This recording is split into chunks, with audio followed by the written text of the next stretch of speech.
Hello friends, welcome to the lecture on abstractions from precipitation. So what is meant by abstraction? Abstraction is the term used to describe the amount of rainfall that doesn't turn into runoff. So whatever rainfall which is coming to the earth, out of which the rainfall which cannot be converted into runoff, it is the abstraction. There are numerous processes that intercept rainfall. Means what? There are numerous processes that are the obstacles for the rainfall which doesn't allow that rainfall to be converted into the runoff. Some rainfall never even reaches the ground, instead being intercepted by leaves on trees. Some rainfall is evaporated back into the atmosphere. Of the rainfall that reaches the ground, some is infiltrated and some just ponds with no outlet.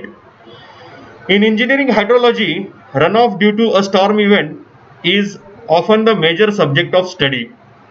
All the abstractions from precipitation, with those due to evaporation, transpiration, infiltration, surface detention and storage, are considered as losses in the production of runoff. So evaporation, transpiration, infiltration, surface detention and storage are considered as a losses in the production of runoff. So what is evaporation? Evaporation is the process in which a liquid changes to the gaseous state at the free surface below the boiling point through the transfer of heat energy. Consider a body of water in a pond. The molecules of water are in constant motion with a wide range of instantaneous velocities.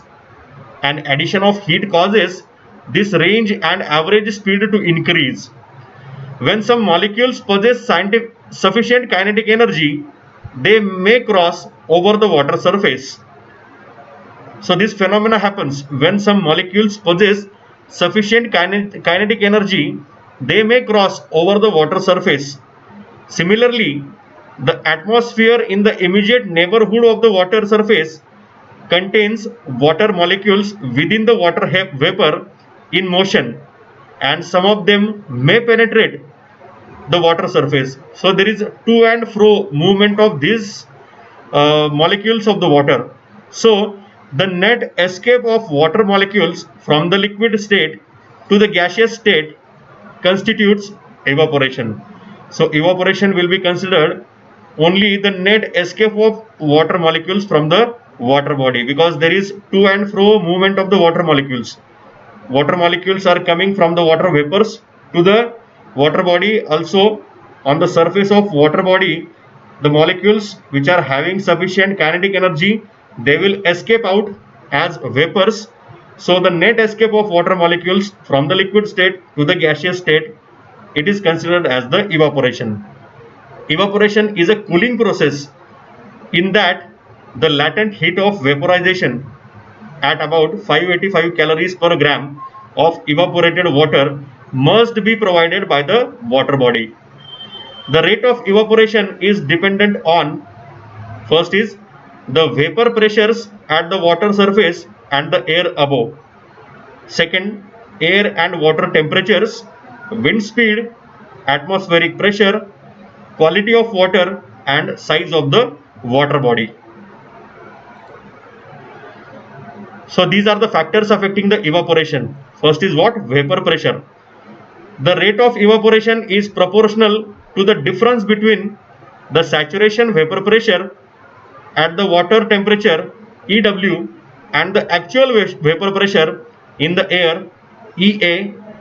Thus capital EL is equal to C into bracket EW minus EA, where capital E suffix capital L is equal to rate of evaporation, which is expressed in mm per day, and capital C is equal to a constant.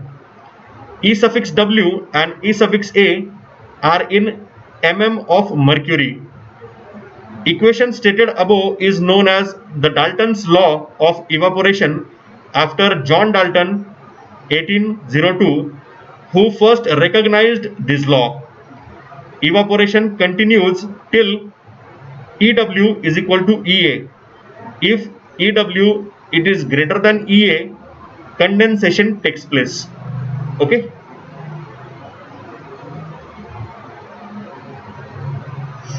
Then second is the temperature. Other factors remaining the same, the rate of evaporation increases with increase in the temperature of water body or the surrounding atmosphere also. Third is wind. Wind aids in removing the evaporated water vapor from the zone of evaporation and consequently and consequently and consequently creates greater scope for evaporation. However, if the wind velocity is large enough to remove all the evaporated water vapor, any further increase in wind velocity does not influence the evaporation. Thus, the rate of evaporation increases with the wind speed up to a critical speed beyond which any further increase in the wind speed has no influence on the evaporation rate. Means what? Even if there is increase in the wind speed, then also the evaporation rate will be constant. Then third is atmospheric pressure. Other factors remaining the same, a decrease in the barometric pressure as in high altitudes increases evaporation. Soluble salts, it is the fourth parameter. When a solute is dissolved in water, the vapor pressure of the solution is less than that of pure water and hence causes reduction in the rate of evaporation. The percent reduction in evaporation approximately corresponds to the percent increase in the specific gravity. Thus, for example, under identical conditions, evaporation from seawater is about 2 to 3% less than that of fresh water. Fifth is the heat storage in water bodies. Deep water bodies have more heat storage than shallow ones. A deep lake may store radiation energy received in summer and releases it in winter, causing less evaporation in summer and more evaporation in winter compared to shallow lake exposed to similar situation. However, the effect of heat storage is essentially to change the seasonal evaporation rates and the annual evaporation rate is seldom affected. To measure the evaporation, the instruments used are called as evaporimeters.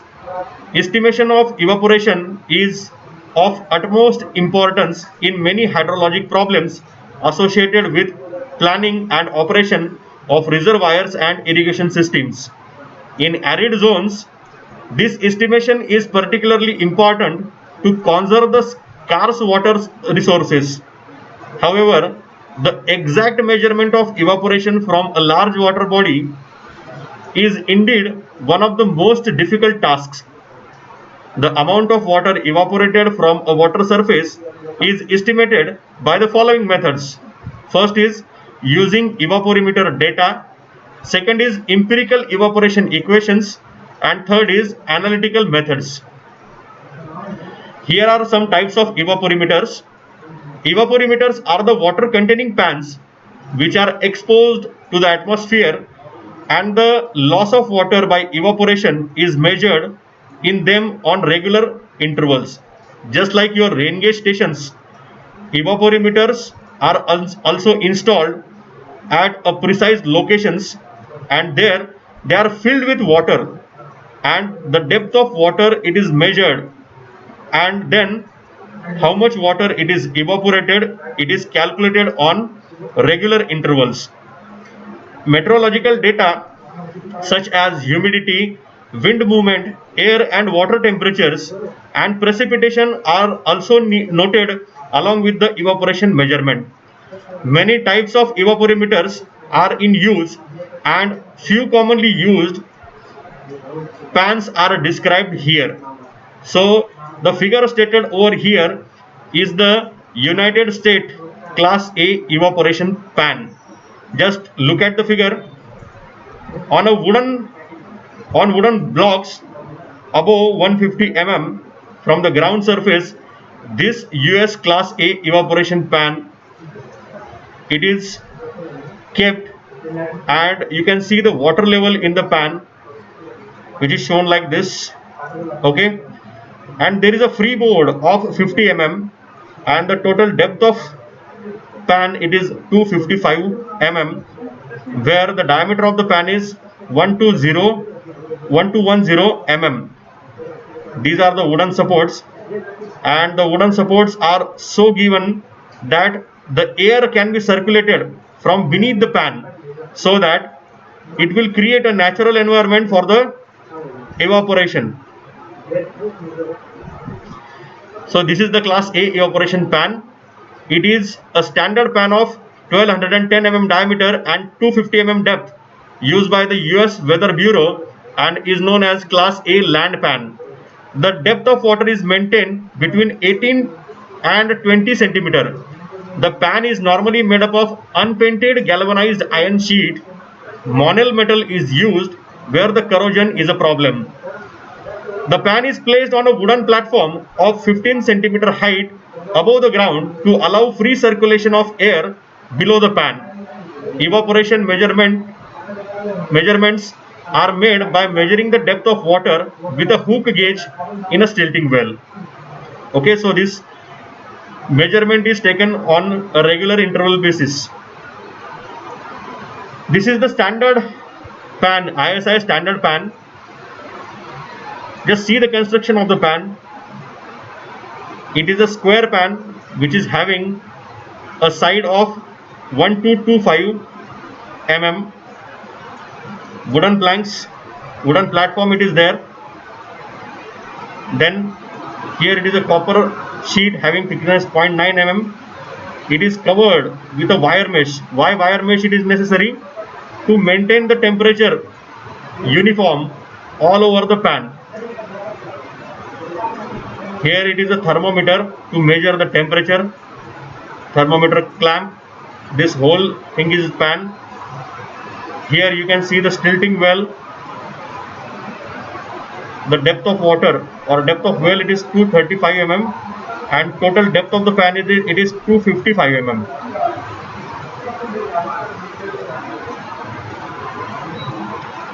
This pan evaporimeter specified by IS 5973 1970, also known as modified Class A pan, consists of a pan 1220 mm in diameter and 255 mm depth. The pan is made up of copper sheet of 0.9 mm thickness, tinned inside and painted white outside. A fixed point gauge indicates the level of water. A calibrated cylindrical measure is used to add or remove water, maintaining the water level in the pan to a fixed mark. The top of the pan is covered fully with a hexagonal wire netting of galvanized iron to protect the water in the pan from birds. Further, the presence of a wire mesh makes the water temperature more uniform during day and night. The evaporation from this pan is found to be less by about 14% compared to that from an unscreened pan. The pan is placed over a square wooden platform of 1225 mm side width and 100 mm height. This is the third type of evaporimeter, which is known as Colorado sunken pan. Why it is called as a sunken pan? Because it is embedded inside the ground. Okay, that's why it is called as sunken pan. This sunken pan. This pan 920 mm square and 460 mm deep is made up of unpainted galvanized iron sheet and buried into the ground within 100 mm of the top. It is buried inside the ground. However, the cheap advantage of the sunken pan is that radiation and aerodynamic characteristics are similar to those of a lake. So you can simulate a situation as a lake inside this pan. It has the following disadvantages. First is difficult to detect leaks. Second, extra care is needed to keep the surrounding area free from tall grass, dust, etc. and it is expensive to install. And the last type is the US Geological Survey floating pan.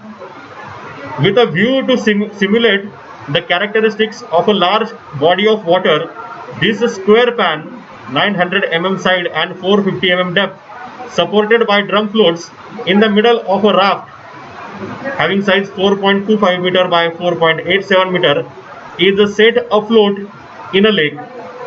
Set afloat means what? With the help of buoyancy, it is floating on the lake. The water level in the pan is kept at the same level as the lake, leaving a rim of 75 mm. Diagonal baffles provided in the pan reduces the surging in the pan due to waving action. Its high cost of installation and maintenance together with the difficulty involved in performing measurements are its main disadvantages. So these are the kinds of evaporimeters. I hope you have understood the things. If you are having any doubt, you are free to ask me on my email address dnpaitankar@sanjeevani.org.in. Thank you for listening. Happy learning.